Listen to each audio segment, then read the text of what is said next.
In NextGen Neurosurgery, we are discussing about how to diagnose and manage the patients with juvenile scoliosis.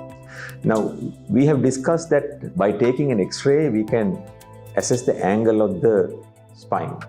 So, the decision of whether to manage the patient conservatively with exercises or wearing a jacket or do the surgery depends on the angulation of the spine, that is called Cobb's angle. If the angle is less than 20 degrees, usually a child who is above the age of 12 years and below the age of 18 years is recommended to do exercises and maintain correct posture and muscle tone to prevent further progression. However, we need to do interval radiological assessment to see whether this angle, Cobb's angle, is getting more and more.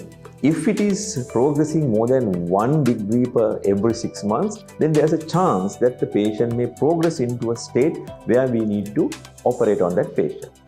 Anybody whose Cobb's angle is between 20 degrees and 45 degrees, they need a jacket. That is to prevent further worsening of the Cobb's angle during the upright position in the daytime. It has to be worn for about 20 hours a day.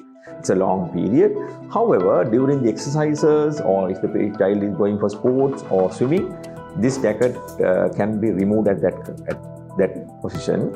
Now, if the angle is more than 45 degrees, we have to recommend the patients to get a surgery and correction of the scoliosis, because if we neglect that kind of patients, after the age of 18 years, they can progress. When they progress in the advanced age group, they can get lung complications, as well as when the angle is more, they can get a lot of musculoskeletal issues and sometimes nerve issues. So we need to remember that understanding the Cobb's angle and the progression of the Cobb's angle decides what exactly to be done to the patients in this category of juvenile idiopathic scoliosis. In the next programs, we will discuss what kind of treatment and how the exercises are done, how the jacket is worn, and how the surgery is done in our next programs.